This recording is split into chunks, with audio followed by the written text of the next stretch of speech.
So as you all know, I am a fan of Scoutcrafter. He makes fantastic programs every Monday at 7:30, every Wednesday at 7:30, and every Friday at 7:30. Well, anyway, this Wednesday he made a film. So what I'm going to do is we're going to, I'm a bit of a book freak, collect the books. So let me just begin, and then I'll put the whole film on the end. But anyway, this is what John said. What he'd got. I'm looking forward. We're gonna have a lot of fun with that project. Right. Yeah. For today, I got a couple items that were given to me at the spring show in Jacktown about a year ago. Let's get started. Let's have some fun with these. Okay, for today's project, a couple projects here. These were given to me by a good friend, Bob Hart.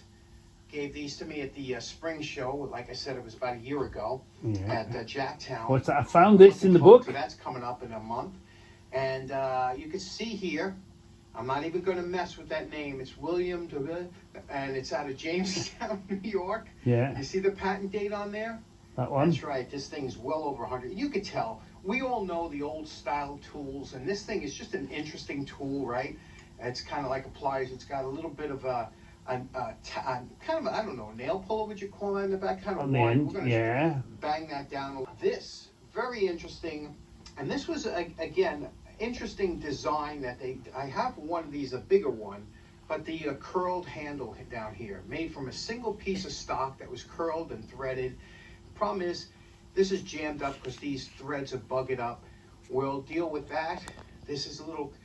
Somebody was using comes down the name this thing now. Has very little weight and size. What kind of maniac sits there yeah. and tries to bang on this so hard because it has no weight to it? But they did peen this over a little bit. We'll try to straighten that out. So we want to make these into something presentable, and maybe we'll rebuild it again. See what brush. And it also says Acme, which was a big supplier for the Roadrunner. 2782, 82, right? Or 83. Is that a 3? Might be a 3. 2783, I don't know what those numbers stand for. But so we'll put the whole Scoutcrafter film on the end of this.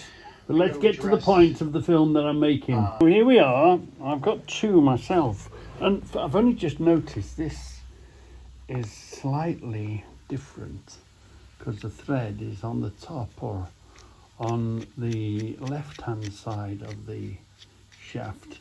But the one we're going to concentrate on at the moment is this one. Here we are. Look, John, it's the very same thing, isn't it? It's the very same thing. Yeah, so you can see how the top of it, how the rivets on this one stick out the top. Look, there has one in the top. Yeah, so anyway, there we are. Patent 27 Acme 80. Is that an 88 or an 83? I think that's, look, I don't know. Hold on, let's do a bit of this. Let's do a bit of zooming, and then let's get it in the light. What's that? Oh no, it's an 83, isn't it? That is. Anyway. So, okay, you've got one, and I've got one. Fine. So we're going to. So part of the fun is having them, cleaning them, making them work again. But then also part of the fun is finding them in the book, and I have been looking now. This book is the American Wrench Book, 1830 to 1930. I'm pretty sure Tool Addict, Ben from Tool Addict, would have mentioned this book, and that's why I went to find it. I go chase the books down. So you can, I prefer chase the vintage older books, tool books and all that sort of stuff, but you can get reprinted and you can get modern books are fantastic. So we've got a few pages to look at. So let's stop in the top and let's go 88 to 89. What have I seen in 88 to 89? 88 to 89. Ah, yeah. And here we are. Look, straight away we've found the wrench, haven't we? Look, can you see? Look, it's the very same. The twist is going the same way. The thread's on the right side, and happens to be stamped on a different side, but you can see in the picture how it says it's Acme, that patented February Acme. This is the same patented February Acme. So we're on the right track, aren't we? So let's see. Let's come out a bit and let's see what it says about it. Maker of Acme twist handle wrenches beginning in 1888. Whatever that is in brackets. Capital was the third or fourth company to make the Acme wrench under F.H. Seymour, patented in the 27th, February the 27th, 1883. The first company, Oswelly Brothers and Marple, made them in 1886 to 1887. The second company, George W. Marple. We've seen Marple before, haven't we? Anyway, is 1887 to 1888. The Holland Acme combination pipe and nut wrench, whatever that means, was introduced in 1989, but was replaced by the more simple style. We'll have to find out what that means in the brackets. In 1891. The Capital introduced the line of Hercules wrenches in the 1880, including the combination pipe and bolt and nut wrench, patented March the 3rd by Frank Cook and others. Look, you see? So it tells you a little bit about it. Adjustable nut wrench. Aha! And then it's got it. And what it says down by the side here is the wrenches are made in all sizes from 5 to 21 inches, including both bright and nickel plated. The company's special railroad wrenches is made in 12, 15, 18 and 21 inches. Wow. That's what that said there, and that's what we found on that page. So that was 88 and 89, right? So the next page was 168. So let's find 168 in the book. 168. 160. These, it's great. These books are 16. We're getting closer. 163. 168. Nearly there. Yeah, that's what we found in page 168. This was those, look. And you can see they're the right ones because, look, it's got the little turned end with a sort of nail puller thing. Yeah. So let's see what it says about that. Same thing, look. Williams. Jamestown, New York. The maker is 1904 of the Empire pipe wrench, patented August 1903 by the Carl Peterson and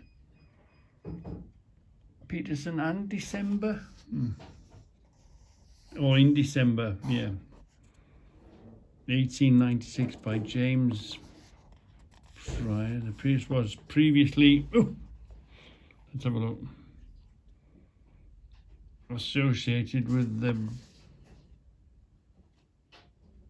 Barclay manufacturer, yeah.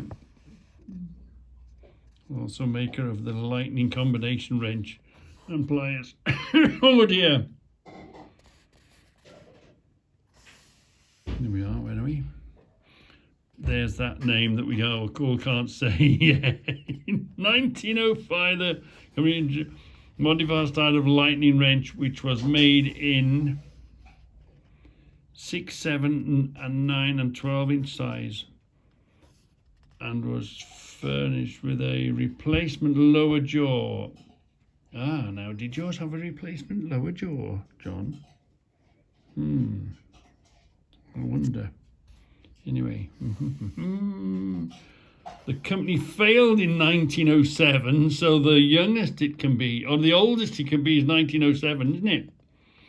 And probably manufacturer Pearson. There we are. Now this is the one, isn't it? This is the one. Is that how it looks like on it? That's the one that looks like it's you've got in it, isn't it? Yeah. And that's what it's called. A lightning combination wrench pliers. And here's another one there, look. Yeah. Lightning combination wrench pliers. Wow. So that's what that page says. That was page 168.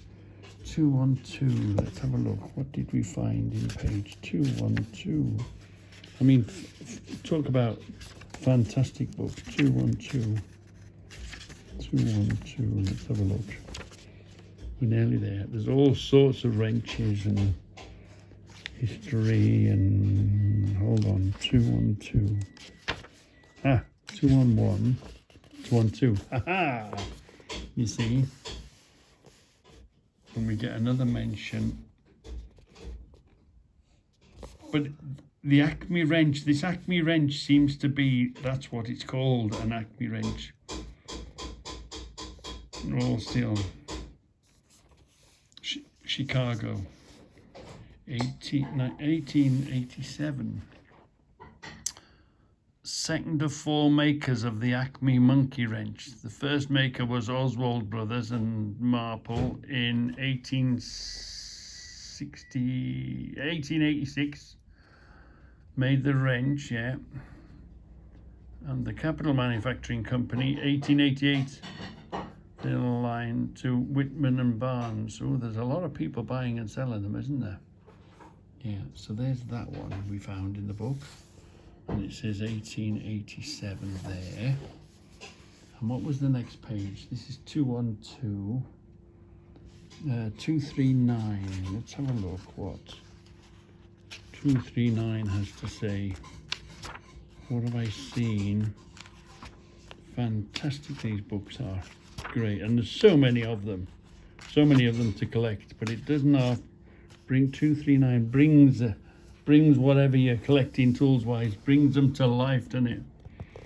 The strongest Acme wrench and the best. Yeah, all steel. Case hardened jaw. Warranted, manufactured by. See, but you see, it keeps the Acme wrench. Keeps the Acme, doesn't it? Is that 21 or 27? It's 27, isn't it? Yeah. And that's 27, isn't it? Yeah. So have we got this one instead by Oswald and Marple, Chicago. Wow. You know, we wrote down another number, didn't we? 239. 283. What did we see? Page 283. 283. That's why I'm fascinated. That's why I love these. You can hunt and chase. So if it's raining and cold and wet, you can still partake in your tool collecting by hunting the books and it's here. Look. Right. There's that tool again here.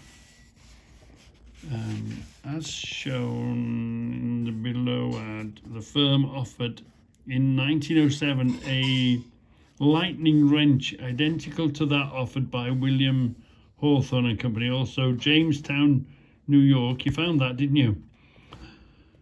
Firm failed in 1907, so it is possibly that the short-lived company was formed to take over some of the or all of the Hojoth. Is that sounds sort of Swedish, doesn't it? Product line wrench offered by 6, 7 and 8 and 12-inch size. And this is what that looked like. Let's see if we can make that clearer or better. That's exactly the one, isn't it, John? It's exactly the one we're looking at. Wow. Isn't that fantastic to find them? That was 283. So we wrote down 311. What did we find in page 311? Let's have a look. 311. 311, hold on. 311, come on. 311, there we are, 311. What did we see in 331, sorry. Right, keep digging. 331 we were looking at. I found it, 331. Hold on. 331. Where were we? 331. Haha, yeah. Oh, and we found them again here, didn't we? Yeah. And we found the improved Acme there. Is that the thread above? Oh, look, it's slightly different. The improved one, they seem to have moved the thread above. So possibly this could be the improved one.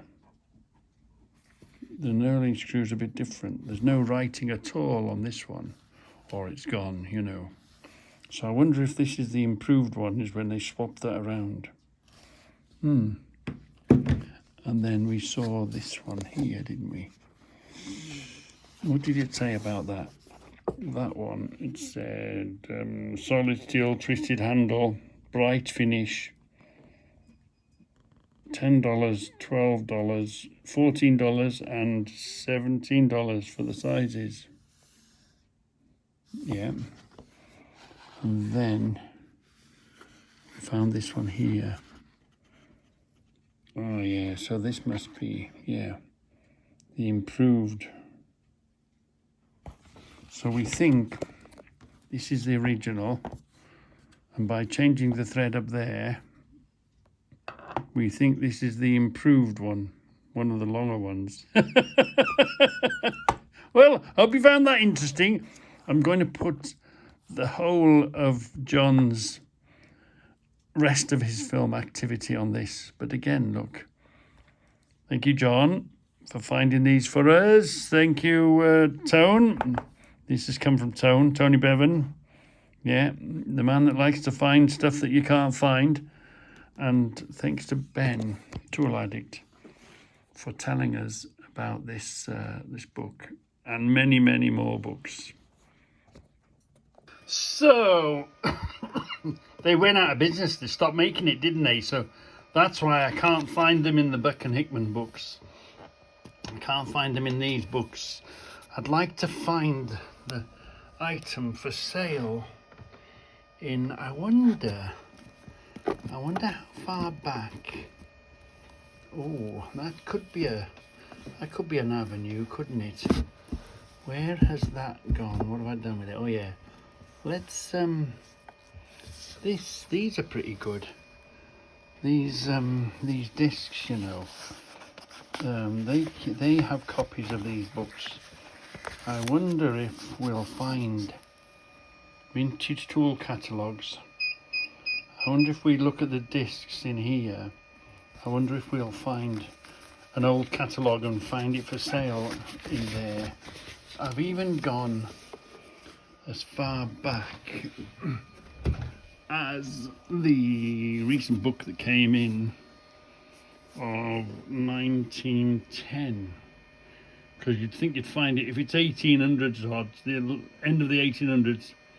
You'd think that you'd find it in 1910, but I haven't found it. I haven't even found it in the 1910 books. So that's the next bit of a hunt. We like to find it in a book, don't we? In a sales book.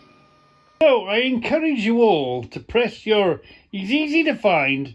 Just go down to your search bar, put yourself in YouTube, push YouTube, and then go to the search where it says search. Look, go over to search. Now I've already got him in there. Look, there he is. Just put in Scoutcrafter, and this ugly mug will show itself. Let's go down to here. Whoops, let's go down to there. What I always tend to do when you go into search, find who you're looking for and then press on that channel itself. So now we've actually got Scoutcrafter's actual channel, haven't we? So let's, what have I done now? There we are. So this is Scoutcrafter's actual channel, isn't it? So let's put the volume up. For those of you that don't know what a wake is, it's what right, so hold on. Let's hold on a minute. So yeah, we found this one. We found the tools, didn't we? We found that. Let's press that. Here we go. And here we are. These was, again, the older steels weren't alloy steels. They were kind of weak. So with the two ways you can deal with this, you can grind it off. And it explains. I like to bang it back down using an anvil and a hammer and try and bang this back into form before I hit it with. So he not only shows you what to do and how to do it and how to deal with it, he gives you a full comprehensive way of refurbishing stuff. So here he is working on them, the other set, the pliers, grip things. So now we're at the point of now testing them. So find them rusty, or giving them rusty, refurbishing them, bringing them back to life, how to repair them. These were twisted slightly, and then gets to the point of testing them. Yeah. So I encourage all of you, and I'm sure most of you that watch this channel watch that channel, go and find Scoutcrafter. Put in Scoutcrafter in your YouTube. Go along, find the Fizzog, find the ugly mug, press on it directly to his channel, and have a look at this and all the rest of them. Do you know what I mean? And all the rest of the films. And I will be doing another one. You know, it takes way too long to make these films, don't I? I am going to do the film about the challenge. We've got that to do yet. Here again, Midweek Wednesday. Hope you're doing well. Hope everything's going good for you this week. I was very excited to hear everybody's enthusiasm about the new challenge. Yeah, we've been given a challenge. A homemade screwdriver, mostly from scratch, as much as you can do. I'm expecting a lot from the creators out there. You know, this is a good challenge for you to show your skills. And for people that just, you know, want to get back into the shop, spring is coming. A lot of people had cold weather and couldn't get in their shop. This is going to be a great time. So Saturday. To knock something out. And I have to tell you one thing, and this holds true. Of everything I own, to me, my most cherished items are ones that I made throughout the years. So, no matter how nice, something could be worth hundreds of dollars that I restored, and it means I'd rather have something that I built, you know, especially going back to that first keyboard that I made for my grandmother back when I was like. So we'll be doing that on Saturday. There'll be another film making the plan for the screwdriver Saturday. And I'm sure that things that you make will have the same value for you. You just got to make something. If you make one item a year, in 10 years, you got 10 items to look back on, you know? Woohoo! So, we got a challenge! We're gonna have a lot of